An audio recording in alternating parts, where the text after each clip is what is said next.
دوستو سلام مصنون طول پکڑتی کسان تحریک،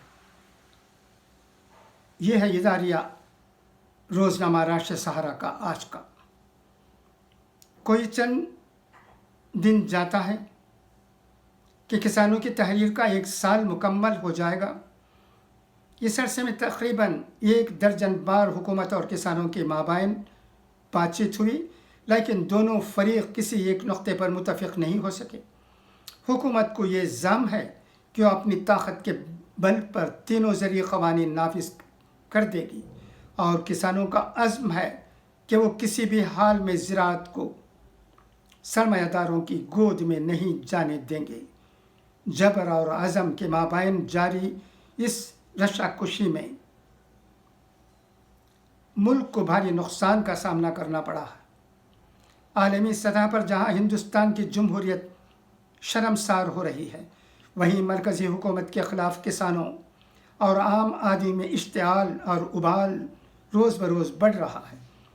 اب ہر کوئی یہی چاہ رہا ہے کہ تعطل ختم ہو اور تحریک سرخرو ہو کر اپنے منطقی انجام کو پہنچے، لیکن بدبختی یہ ہے کہ دونوں ہی فریق اپنے اپنے موقف پر اڑے ہوئے ہیں اور ڈیڈ لاک کی کیفیت بنی ہوئی ہے۔ پارلیمنٹ کے رواں مانسون اجلاس کے ساتھ ہی کسانوں نے بھی اپنی تحریک کی لے تیزی کرتی ہے، اور سڑک سے سنسد تک ان کی آواز گونج رہی ہے۔ جب کسی ملک کی پارلیمنٹ کا اجلاس ہو رہا ہو تو اس دوران پارلیمنٹ اور اس کے اطراف میں کسی طرح کا بھی مظاہرہ ملکی وقار کے منافی ہوتا ہے، لیکن یہاں تو دہلی کے جنتر منتر پر کسانوں کا مظاہرہ بھی شروع ہو چکا ہے۔ اس صورتحال کی ذمہ دار بہرحال مرکزی حکومت ہے۔ اگر کسانوں کو اعتماد میں لے کر قانون سازی کی گئی ہوتی تو یہ نوبت نہیں آتی اور دنیا بھر میں ہندوستان کو شرمسار نہیں ہونا پڑتا۔ مانسون اجلاس سے قبل ہی کسانوں نے اعلان کر دیا تھا کہ وہ پارلیمنٹ کے باہر مظاہرہ کریں گے، لیکن حکومت کی جانب سے اس کی اجازت نہیں ملی۔ ہو سکتا ہے کہ دہلی پولیس کو پارلیمنٹ کے باہر کسانوں کے مظاہرے کی وجہ سے کسی ناگہانی کا خدشہ رہا ہو، کیونکہ اس سال یوم جمہوریہ 26 جنوری کو کسانوں کے احتجاج کے دوران ہی بد نظمی اور ہنگامہ کی وجہ سے لال قلعہ اور اطراف میں کشیدگی پھیل گئی تھی۔ تاہم کسان مظاہرہ کے لیے اڑے رہے اور بالآخر دہلی پولیس کو پارلیمنٹ اجلاس کے دوران ہی کسانوں کو جنتر منتر پر مظاہرہ کرنے کی اجازت دینی پڑی ہے۔ ایسے میں ایک طرف کسان جہاں جنتر منتر پر اپنی آواز بلند کر رہے ہیں، تو دوسری جانب پارلیمنٹ کے اندر بھی دونوں ایوانوں میں زرعی قوانین اور کسان تحریک کا مسئلہ اٹھ رہا ہے۔ اپوزیشن کی جانب سے کسانوں کی تحریک پر سوال کیے جا رہے ہیں۔ اگلے سال ہونے والے پنجاب اور یوپی انتخابات کے مد نظر اپوزیشن کسانوں کے مسئلے پر حکومت کو پوری طرح جگڑنے کی کوشش میں ہے۔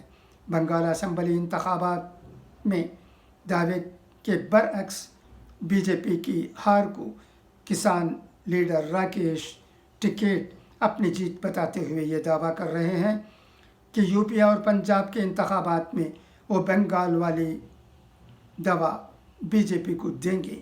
جنتر منتر پر مظاہرہ کے ساتھ ہی کسانوں نے وہاں اپنی پارلیمنٹ بھی شروع کر دی ہے، جو اگلے 13 اگست تک چلے گی۔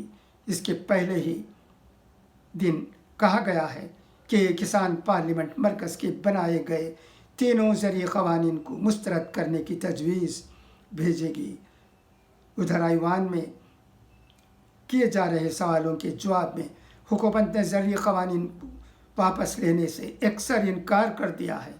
حکومت کا کہنا ہے کہ وہ زرعی قوانین کی مختلف شقوں پر کسانوں سے بات چیت ضرور کر سکتی ہے، لیکن اسے واپس بہرحال نہیں لیا جائے گا۔ دوسری جانب کسانوں کے تیور سے یہ ظاہر ہے کہ وہ آسانی سے لوٹنے والے نہیں ہیں۔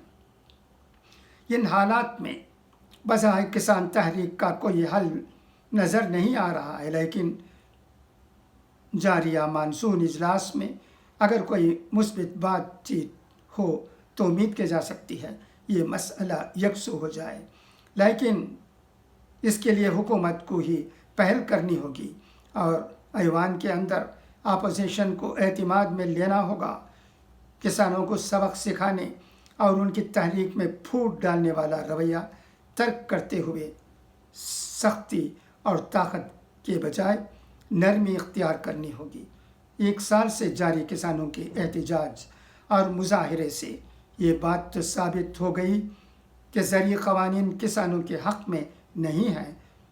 اگر یہ قوانین کسان دوست ہوتے تو تحریک اتنا طول نہیں کھینچ سکتی تھی، لیکن اب وقت آ گیا ہے کہ حکومت اس طویل ہوتی تحریک کو ختم کرنے کی پہل کرے اور اسی مانسون اجلاس میں تینوں زرعی قوانین پر مکمل بحث ہو اور کوشش ہونی چاہیے کہ اس تحریک کو ختم کرنے کے لیے مناسب حکمت عملی بنے، کیونکہ کسان تحریک کا اور زیادہ طویل کھینچنا کسی بھی حالت میں ملک کے لیے مناسب نہیں ہوگا۔ بالکل بہت اچھا اداریہ ہے، اس میں وہ باتیں کہی گئی ہیں جس پر حکومت کو سوچنے کی ضرورت ہے۔ دی بال از in the court of central government. It should take a diplomatic decision in this regard so that our country is saved from further deterioration. It is the urgent need of the hour. Let us think about it. Thank you for your listening. Khuda Hafiz. Fi Amanillah.